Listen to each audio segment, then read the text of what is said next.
Partykeer dink en voel ons asof ons nie meer iets het om by te dra nie. Partykeer wonder ons maar, wat moet ek nou nog hier doen wat van nut kan wees? Partykeer voel ons dat ons wel nie iets beteken in die samelewing nie. Dat daar ander mense is wat baie meer bydra en dat ons bydra tog maar net niks is nie. Of dat daar nie eintlik iets is wat ons kan bydra nie. Ons lees daar in Matteus 28 vanaf vers 16 tot en met 20 die opdrag wat Jesus gee aan die 11 disippels. En dan sê Jesus in daardie opdrag vir hulle wat hulle moet gaan doen. Jesus sê vir hulle dat hulle gestuurdes is, dat hulle 'n doel in die wêreld het, maar Jesus sê ook dan vir hulle baie belangrik dat hulle dit kan doen. Want dit is juis in daai teksgedeeltes waar die disippels begin twyfel het. Dit is juis in daai teksgedeelte waar die disippels wonder maar sal hulle tog regtig kan?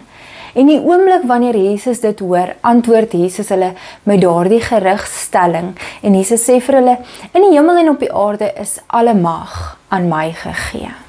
Jesus sê vir hulle, dit is hulle opdrag. Want Jesus gee daardie opdrag vir hulle. 'n baie ernstige saak. En dat dit hulle doel is om te dien. Dat dit is waarvoor hulle dan nou lewe. Om aan die wêreld te gaan verkondig, om vir die wêreld te gaan sê dat Jesus Christus lewe, om te gaan doop in die naam van God die Vader, die Seun en die Heilige Gees. Daardie belangrike opdrag om in die wêreld die evangelie te gaan verkondig. Dat dit hulle doel is, dat hulle daarvoor gestuur word en dat hulle dit kan. Moet nie dink dat jy nie iets kan bydra tot die samelewing nie. Moenie dink dat daar nie meer vir jou 'n plekkie is nie. Dat jy of te jonk is of te oud is of nie die vermoë het om iets te kan doen nie. Dat daar nie meer vir jou 'n plek is nie. Moet dit asseblief tog nooit dink nie.